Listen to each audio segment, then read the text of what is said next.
só o verso 8 do Salmo 3, e nós já vamos entrar no Salmo de número 4, que está quase conectado. O Salmo 3 e o Salmo 4, eles estão conectados. É como se Davi continuasse falando do mesmo assunto a qual ele havia iniciado. Leia aí, Jefferson, o versículo 8, do capítulo 3 do Salmo.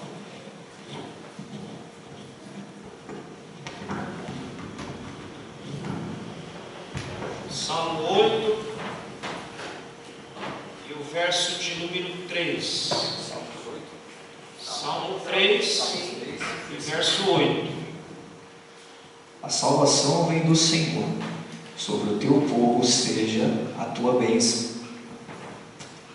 Então, depois de Davi fazer todo aquele discurso, mostrar a intenção dos seus adversários e mostrar que Deus, ainda que ele tivesse arrumado aquele problema, aquela situação, Deus ainda era poderoso para livrar.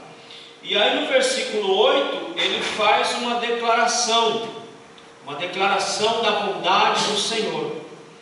Diz Calvino sobre essa declaração de Davi, ele diz assim: a salvação ou livramento se encontram tão somente nas mãos de Deus. Vamos ler Jonas capítulo 2, versículo 9, e Romanos capítulo 8, versículo 30.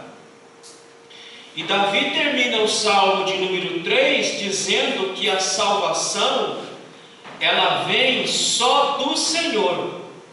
E ele vai iniciar o capítulo 4 do Salmo dizendo a mesma coisa, que a salvação, que o livramento, ele vem do Senhor. E ele termina aqui dizendo: olha, a minha salvação não dependeu de exército, não dependeu de homens, não dependeu de força, não dependeu de ninguém. Minha salvação dependeu somente do Senhor, porque é só do Senhor que vem a salvação. Jonas capítulo 2 e versículo 9. O que diz? Não tem ninguém operando ali? Jonas 2,9. Quem achou, lê aí rapidinho, enquanto o Jefferson já vai lá para Romanos 8,30.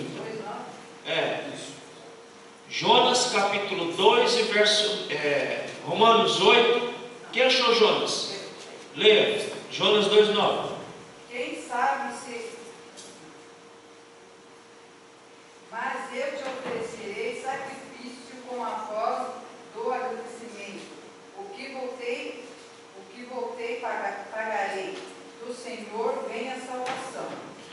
Veja que o texto diz que ele votaria, que ele entregaria tudo com alegria. Por quê? Porque a salvação, ela vem do Senhor. Irmãos, eu postei algo esta semana e muitas pessoas viram, e até quem precisa de paz viu lá, que não existe felicidade se não houver paz. Não existe felicidade. Se você fala assim: eu tenho felicidade, mas não tenho paz, a tua felicidade é ilusória, não é felicidade real. Porque a felicidade real, ela tem que ter paz. E felicidade real necessariamente depende de coisas, depende de circunstância. E eu coloquei lá que felicidade real é uma pessoa. Felicidade real é Cristo. Se Cristo está na minha vida, então há paz, então há felicidade real. Se não tem Cristo, qualquer tipo de felicidade é ilusória e passageira e não esgota. Ela não sacia. É uma felicidade que não consegue saciar a alma humana. Então, assim como Jonas, Davi está dizendo: olha, o meu livramento, ele vem de Deus. E só Deus pode livrar, e só Deus pode trabalhar como Ele trabalhou, mesmo vendo uma maré de inimigos, mas Deus me livrou de todos os meus inimigos. Romanos 8,30. E aos que predestinou, a esses também chamou. E aos que chamou, a esses também justificou. E aos que justificou, a esses também glorificou. Por quê? Porque a salvação vem dele. A salvação não vem do esforço humano. A salvação não vem do mérito humano. Antigamente o povo pentecostal achava que a salvação era mérito, era meritória. Então se eu andasse assim, eu estava contribuindo para a minha salvação. Se eu fizesse isso, eu estava contribuindo para a minha salvação. Não, irmão, a salvação não é mérito. A salvação é pura graça de Deus. Você é salvo porque Deus decidiu te salvar. Amém, meus irmãos? Não há nada em você que atrai a Deus, irmãos. Não há nada em você que te faça merecer ser salvo. Tudo que há em você é demérito. Mas em Cristo nós somos justificados porque o próprio Deus nos justificou em Cristo. Então ninguém é salvo por mérito. Somos salvos por graça. Por isso Davi diz: o livramento ele vem só do Senhor e somente do Senhor. Ainda no versículo 8, Davi ora. Irmãos, mas Davi ora, e ele ora com generosidade. Ele ora inclusive pelos seus inimigos. Ele ora inclusive por aqueles que o perseguiam. Ele ora inclusive por aqueles que tentaram acabar com sua vida e até mesmo acabar com o seu reinado. Ele ora por essas pessoas também, pede a bênção de Deus por essas pessoas. Por isso que eu falo, irmão, o livro dos Salmos tem muito a nos ensinar, porque ele fala muito conosco. Nós temos a tendência de orar pelos nossos inimigos, sim ou não? Diga, meus irmãos, vocês estão aqui comigo ou só tenho aqui sozinho? Vocês têm o costume de orar para os seus inimigos, sim ou não? Sim. A pergunta é como? Como é que você ora pelo seu inimigo? Para que Deus possa salvar. Aí, essa teria que ser a intenção. Mas lá no fundinho do coração, bem no fundinho, A vontade não é essa. a vontade não é bem essa, não.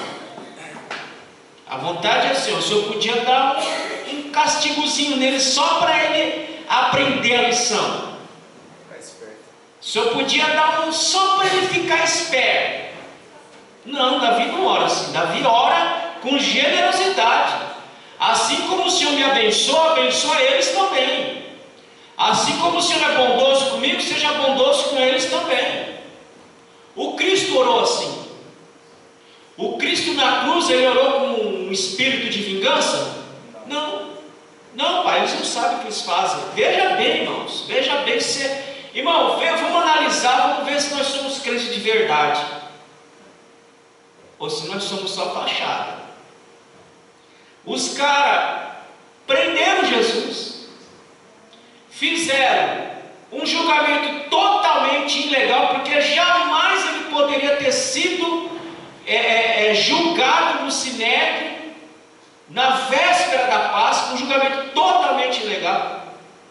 Foi esbofeteado, foi insultado, carregou o seu pecado, o meu pecado lá na cruz, espetaram ele do lado, colocaram uma coroa de espinho e ele ora: ó Pai, perdoa, porque eles não sabem o que eles estão fazendo. Jesus ora pedindo a bênção de Deus para aqueles indivíduos.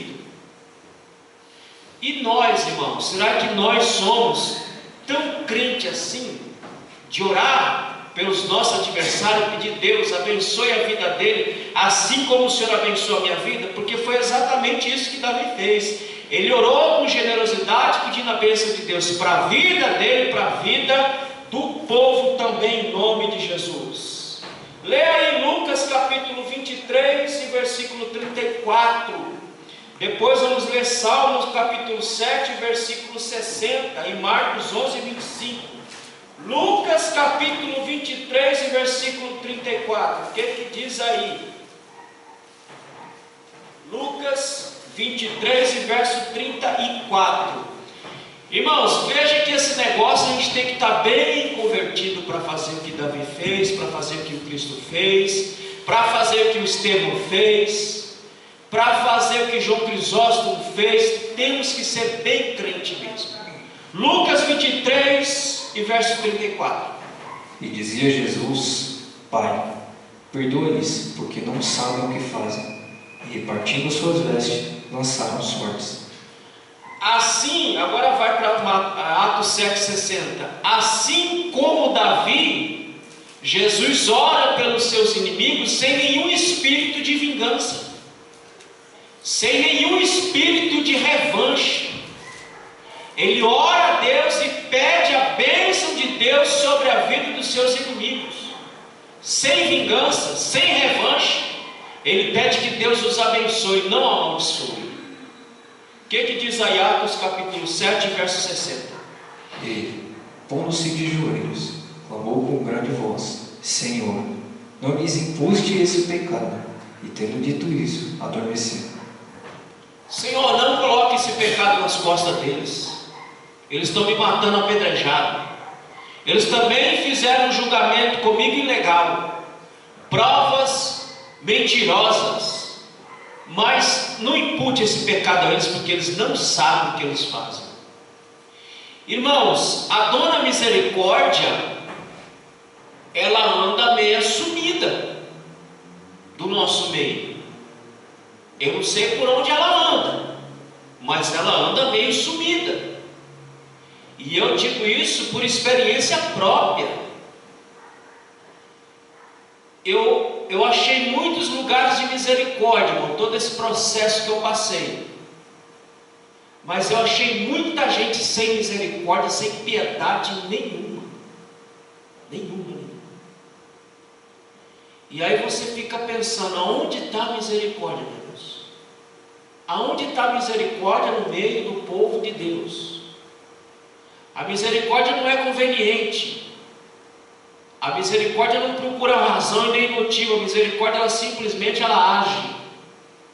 A misericórdia, irmão, se nós temos misericórdia, como Cristo tinha, como Davi tinha, como Estevão tinha, a misericórdia poupa o outro. Foi o que Davi fez. Senhor, o Senhor poderia muito bem desgraçar a vida deles todinha, mas não faça isso não. Assim como o Senhor é bondoso comigo, assim como o Senhor poupou minha vida, porque eu merecia morrer. Pelo que eu fiz, eu merecia morrer. Eu merecia morrer, como diz a lei, apedrejado, junto com Betseba apedrejado. Mas a sua misericórdia foi tão boa para comigo, seja com eles também. Que a mesma misericórdia que o Senhor tem comigo, que o Senhor tenha com ele. Do mesmo jeito que o Senhor poupou minha vida, poupe a vida deles também. A misericórdia busca isso, irmãos. A misericórdia, ela busca poupar as pessoas. Mas aonde que ela está? Aonde que ela anda? A gente está vendo o povo de Deus meio amargo, meio rancoroso, meio sem amor. Que nem eu disse agora para os meninos aqui do discipulado. Irmão, a servir a Deus a gente tem que servir com alegria, meu Deus do céu. Não é brigando, não é discutindo. Irmão, eu detesto discussão. Detesto. Eu sou calado. Eu sou calado porque diz ditado que boca fechada não entra o quê? Não entra mosquito. Uma que eu não gosto de ninguém perreando, atazanando na minha mente. Então eu não atazano a vida de ninguém. Eu sou calado. Eu só falo o necessário.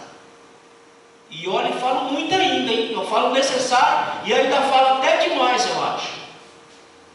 Eu sou capaz de dar meu braço para não ter que brigar para fazer obra. Não se briga para fazer a obra de Deus, meu Deus. Não se briga.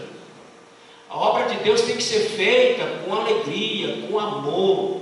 Não precisa brigar, não precisa discutir. Tem espaço para todo mundo. Tem lugar para todo mundo. Nós não fazemos. Nós estamos com um sentimento que parece que nós estamos fazendo um favor para Deus. Qualquer coisinha de nada que a gente faz, parece que nós estamos fazendo um favor. Que favor que nós estamos fazendo para Deus, meu Deus do céu? Eu não estou fazendo favor nenhum, é Ele que está fazendo o favor de nos suportar. Amém, meus irmãos?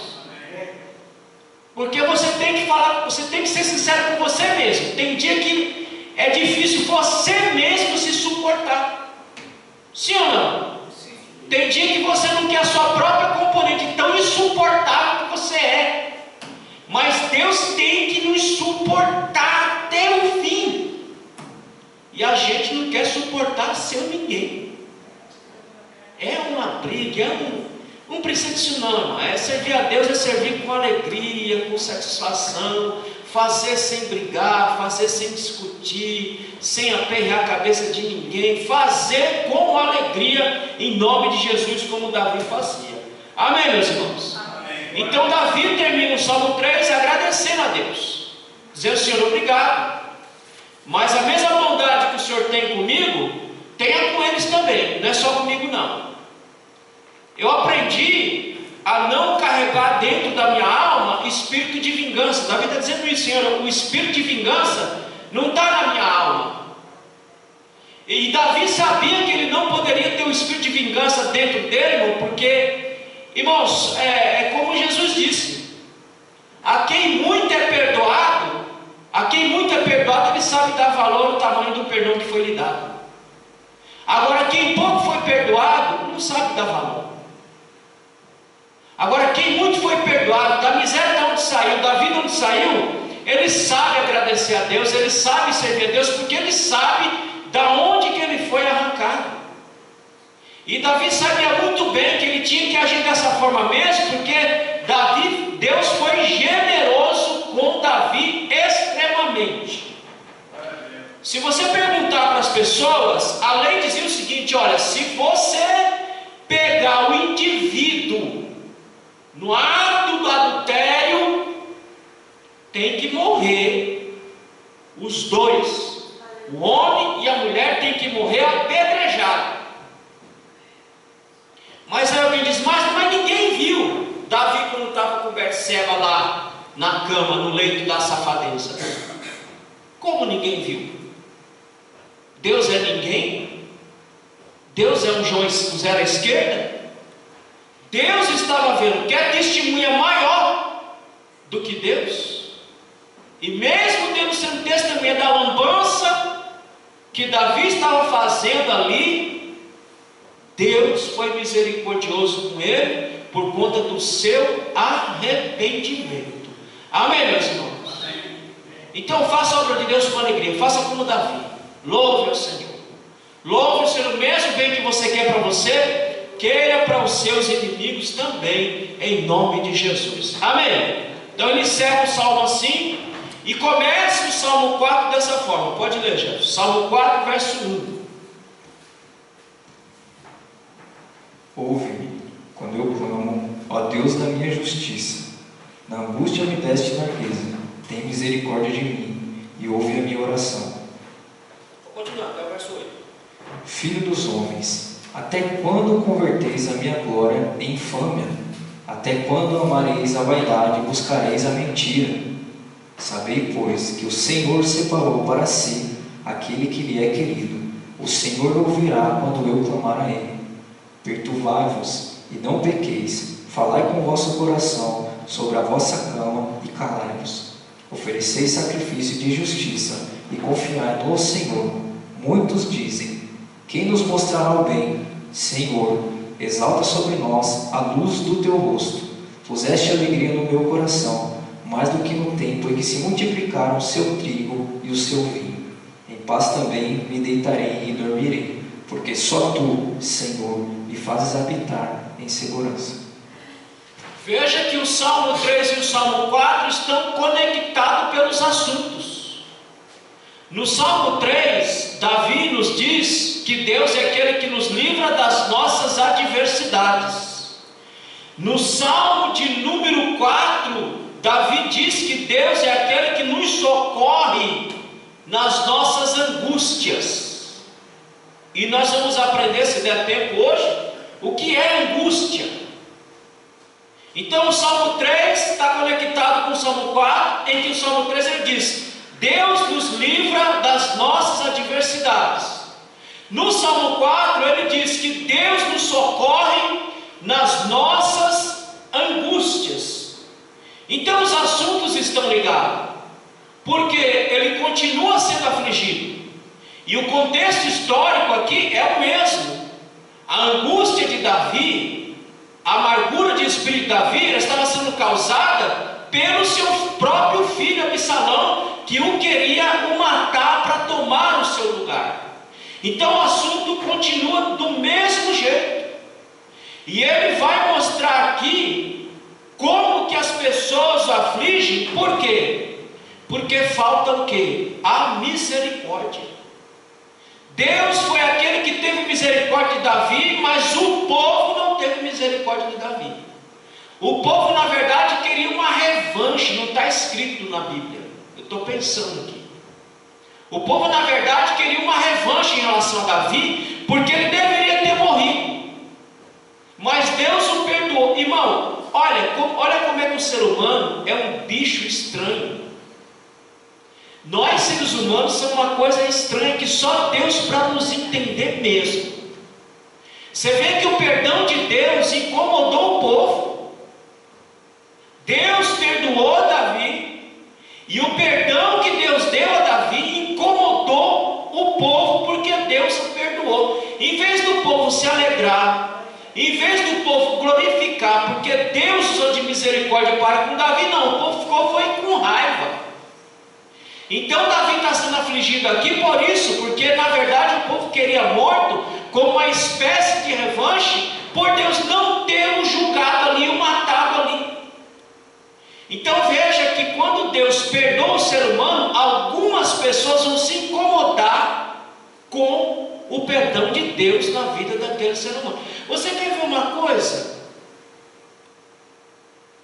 Vamos pegar o pior facínora que existe no Brasil. Tem muitos. Mas vamos pegar aí um caso bem... Um homem que arrasta mortes por onde passa. Fernandinho Beiramar. O segundo nome dele deve ser Morte. Mas se Deus fizer uma obra na vida desse homem, e esse homem se converter a Jesus, será que nós vamos acreditar na conversão desse homem? Será que nós vamos questionar? Será que esse homem realmente se converteu ao Evangelho? Está em Jesus Cristo? Porque o perdão de Deus para as pessoas, para os outros, às vezes nos incomodam.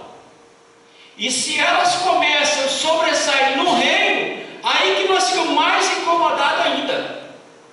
Porque chegou ontem no Evangelho, já está desse jeito aí, sendo abençoado, sendo usado, e eu estou aqui 300 anos, não saio do lugar. Então até o perdão de Deus incomodou os conterrâneos de Davi. E infelizmente isso acontece, irmão. Quando Deus perdoa alguém, quando Deus usa de bondade, de misericórdia com alguém, alguém se incomode. Alguém se incomoda com o favor do Senhor. Então os assuntos estão ligados. Versículo 2. Lê. Capítulo 4? Isso, estamos no capítulo 4 agora. Filho dos homens, até quando convertereis a minha glória em infâmia? Até quando amareis a vaidade e buscareis a mentira? Os assuntos são o mesmo. Davi estava se sentindo humilhado. Estava se sentindo humilhado por um povo que o queria ver morto. Estava se sentindo humilhado por um povo que o queria ver morto. Por um povo que queria tirá-lo do trono para colocar um mentiroso no lugar. Leia o versículo 2 já lemos. Aí ele diz: ele não só está humilhado, como ele está cercado de mentirosos, cercado de pessoas que tramam contra ele por base de mentiras. Ele não só se sente humilhado, mas também ele se sente cercado de pessoas mentirosas. Versículo 4. Perturbai-vos, não pequeis, Falai com o vosso coração sobre a vossa cama e calai-vos. Provocações de todos os lados. Davi se sentiu provocado de todos os lados. Mas nós percebemos lá no finalzinho do capítulo 3, versículo 8, que mesmo ele sendo perturbado, mesmo ele sendo perseguido, mesmo ele sendo afligido, mesmo ele sendo angustiado, ele não alimentou um espírito de vingança em relação aos seus inimigos. Ele não alimentou um espírito de revanche em relação aos seus inimigos. Porque a Bíblia diz, irmãos, que quem é o nosso vingador é Deus. Quem é aquele que nos justifica é Deus. E o próprio Davi vai dizer, no próprio capítulo 4, que ele vai dizer: Deus é aquele quem nos justifica. Versículo 6. Muitos dizem: quem nos mostrará o bem? Senhor, exalta sobre nós a luz do teu rosto. Ele mostra a melancolia gerada por essas situações. Ele mostra a tristeza que toda aquela situação que ele estava envolvida gerou na alma dele, gerou em sua vida. Agora, irmão, como é que Davi conseguiu enfrentar tudo isso e no final escrever este salmo? Como é que ele enfrenta ser humilhado? Como é que ele sofre as calúnias? Como é que ele sofre as provocações e melancolias? E como é que esse homem conseguiu escrever este salmo e sair louvando a Deus pela sua bondade? E aqui nós vamos aprender com Davi como é que nós também podemos passar por tudo isso aqui que ele está passando, mas sairmos vitoriosos. Como é que Davi sai vitorioso disso? Primeiro, versículo 1, ele diz que ele estava em oração. Calvino diz que a oração é a chave que abre a porta do dia, e a oração é a tranca que fecha a porta da noite. Ou seja, a nossa vida tem que ser toda ela untada por oração. O que Calvino quer dizer é que eu tenho que estar com a minha vida intensamente em oração. Mas nós não vamos ficar orando 24 horas de joelho. Mas Paulo diz que nós temos que ficar em espírito de oração. Amém, meus irmãos? Em espírito de oração. Se nós queremos vencer, se nós queremos passar por todas as situações da nossa vida, a primeira coisa que nós temos que aprender com Davi é viver em oração diante do Senhor. Amém, meus irmãos? Amém. Segundo, Davi, ele vai orar e depois ele vai confrontar os seus acusadores. Davi não vai confrontar os seus acusadores sem oração, porque ele sabe que se ele for confrontar os seus acusadores sem oração, ele vai perder a razão. Então, antes de confrontar, Davi vai orar ao Senhor, vai falar com o Senhor, depois é que ele vai confrontar os homens. Leia aí o versículo 2. Filho dos homens, até quando convertereis a minha glória em infâmia? Por partes. Ele começa orando. Primeiro, antes de confrontar os seus acusadores, ele vai orar. Ele vai orar para ele ter as palavras certas. Ele vai orar para ele ter o espírito certo para indagar os seus acusadores. E aí ele vai dizer: até quando vocês vão mentir a meu respeito?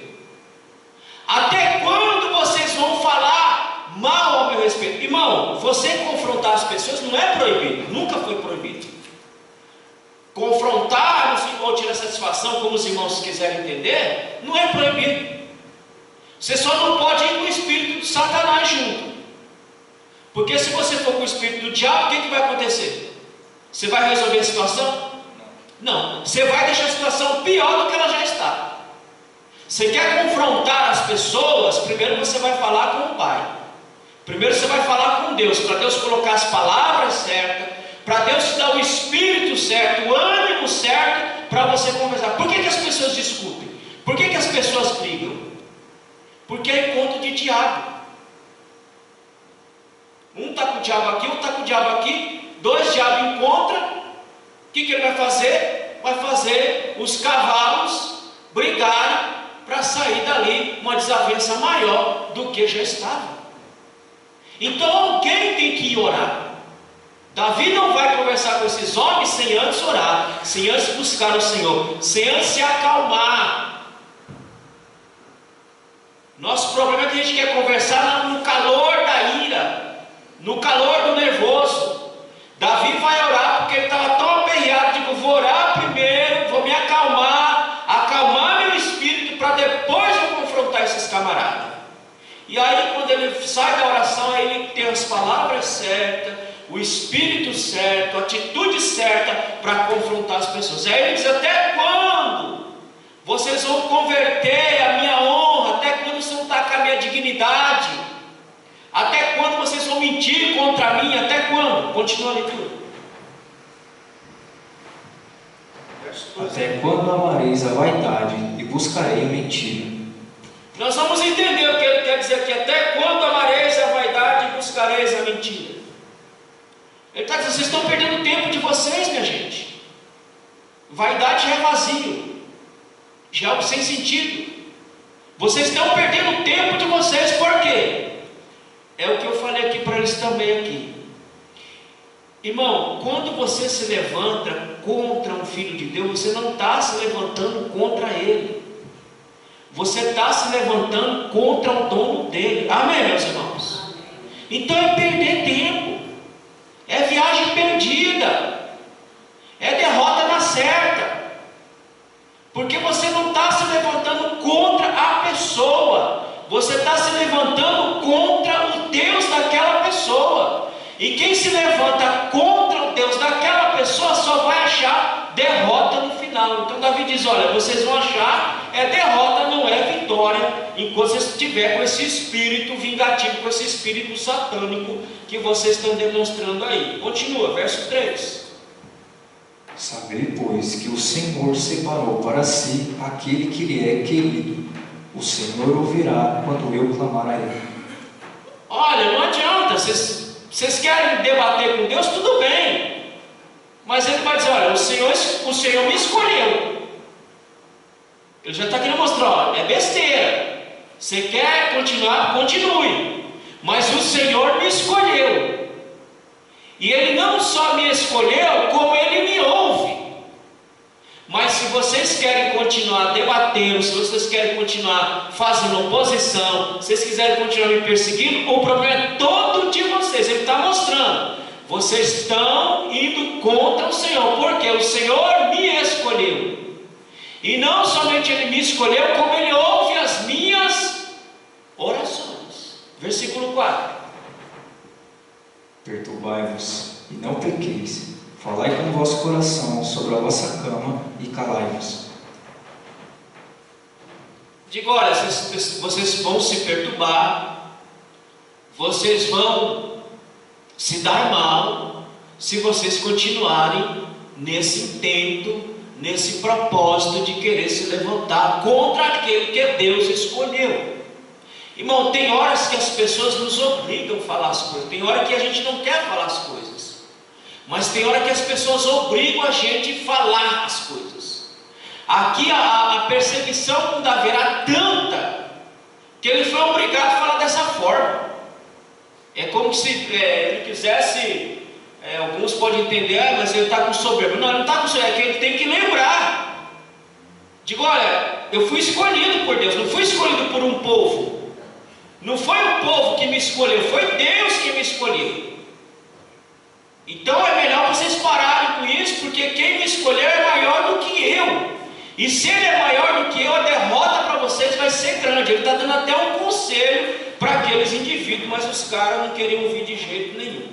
Leia aí, nós estamos aonde? Verso 6? Verso 5 agora. Verso 5. Oferecerei sacrifício de justiça e confiai no Senhor. Ele está dando um conselho. Olha, em vez de vocês ficarem me perseguindo, enchendo minhas paciências, torrando a minha mente, vá oferecer sacrifício de louvor a Deus. Vá agradecer a Deus, vai adorar a Deus. Em vez de vocês perderem tempo nessa empreitada de se levantar contra o ungido de Deus, vai oferecer sacrifício de louvor a Deus, que vocês têm muito mais a ganhar do que tentar se levantar contra o escolhido de Deus. É o que Davi está dizendo. Então, irmão, você pode confrontar qualquer pessoa. Você pode falar verdades para qualquer pessoa. O problema é que tem gente que o que ele está falando é verdade, mas ele fala na hora errada, fala do jeito errado e fala com o espírito errado.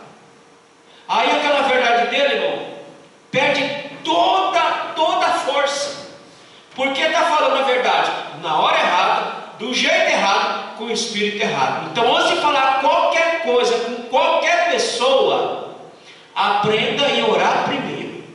Se você estiver com raiva, bufando, chega os olhos até brilha, só falta saltar para fora, digo, vai orar, Senhor, me acalma minha mente, me dê as palavras certas, me doma minha alma, meu espírito, para ter um espírito pacífico, para tentar resolver a situação.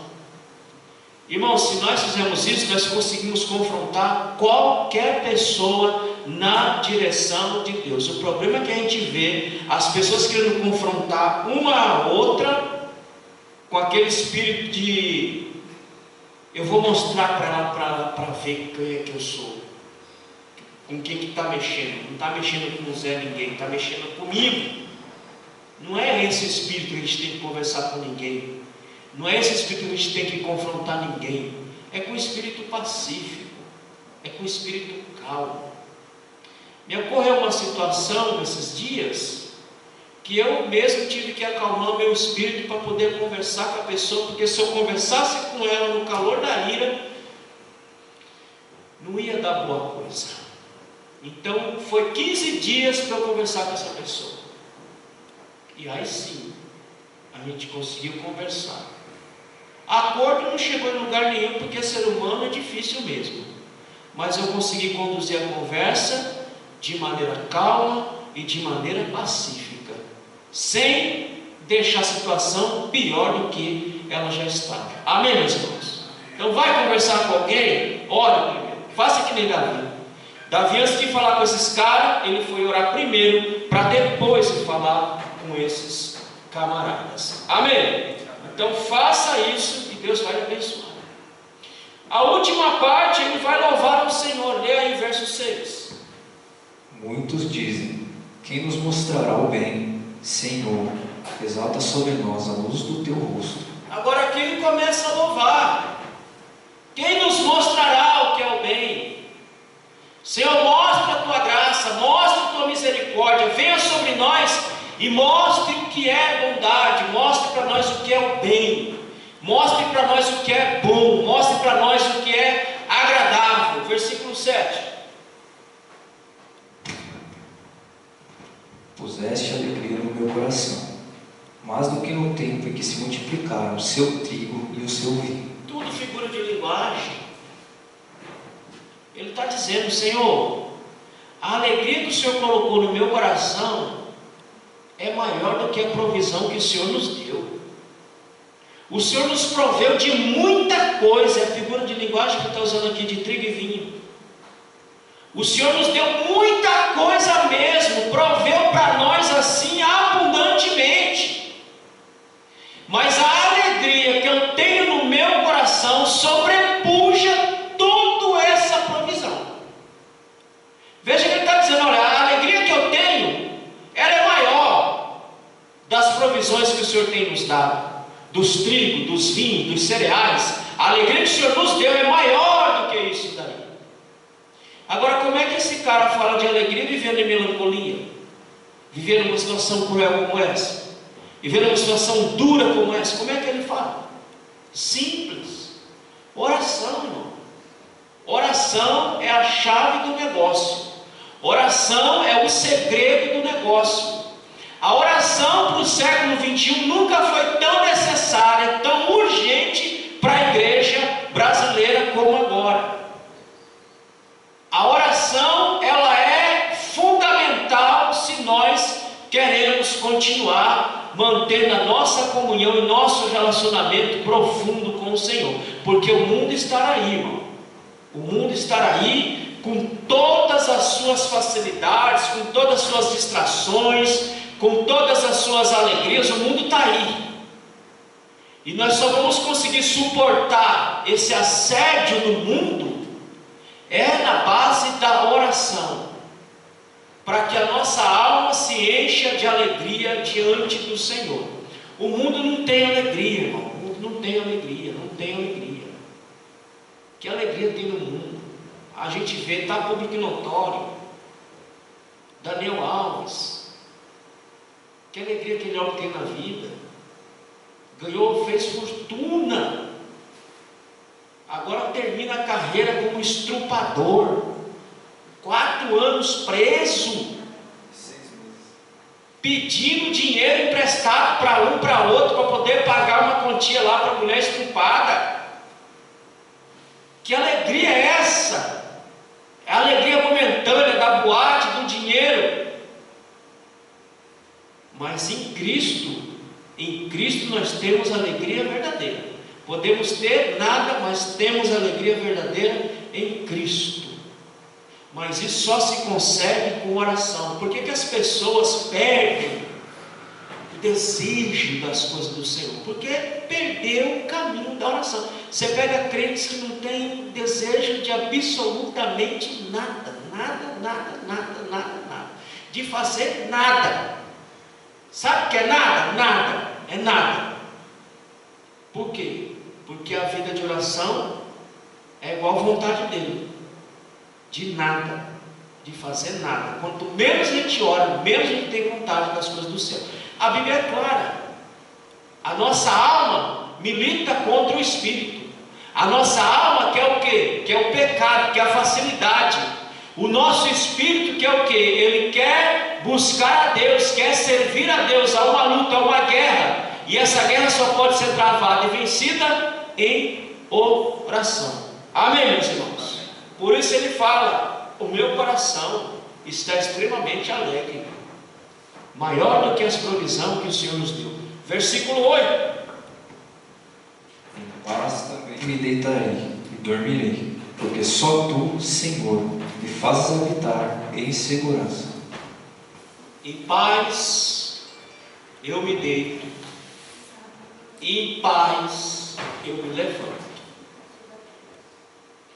Tem Deus no nosso meio que deita perturbado e acorda endemoniado, que não tem paz, não consegue ter paz, não consegue ter tranquilidade. Por quê? Porque não tem oração na vida. Quem não tem oração não tem fé para suportar essa vida miserável que a gente vive nessa terra. Amém, meus irmãos? Amém. Semana que vem, se ele não voltar, nós vamos ler agora verso a verso desse texto, aonde Deus nos ouve no meio da nossa maior angústia. Esse é o tema desse salmo. Deus é aquele que nos ouve no meio da nossa maior angústia. Irmão, a coisa na igreja está tão séria que o povo está tendo dificuldade para ouvir a palavra e a pura palavra de Deus. Em alguns lugares, os tipos de pregações que eu faço aqui, de estudo que eu faço aqui, em alguns lugares não suportam mais ouvir. De tão distante que as pessoas estão ficando da palavra de Deus. E a moda agora é os coaches da vida que subiram, tomaram os púlpitos das igrejas de assalto e colocando um monte de fantasia na cabeça das pessoas, enriquecendo eles à vontade. E quando ouve a palavra, como diz Paulo, dá comichão. Vocês viram o hino daquela menina, Aimee Rocha? Ela só falou verdades, mas são verdades que estão incomodando uma boa parte da igreja, que já não suporta mais ouvir a sã doutrina. Mas enquanto eu tiver vida e força, irmão, e eu tiver aqui, esse púlpito aqui não vai virar palco e nem consultório para despejar autoajuda na sua vida. Ele vai servir para te dar a boa e poderosa palavra de Deus. Irmão, pregação que não te confronta não é pregação. Toda pregação, toda palavra que está aqui dentro, tudo que está aqui dentro vai me confrontar. O que eles estão fazendo? Fazendo as palavras que estão aqui dentro não nos confrontar mais. Nós estamos nos acostumando com este tipo de lixo que estão dando para a igreja. A Bíblia, ela é confronto do começo ao fim. Quem não quer ser confrontado vai servir o Satanás, mas quem quiser ser confrontado continua firme em Jesus Cristo. Amém? Explica para mim, irmão, já faça. Irmãos, lembrando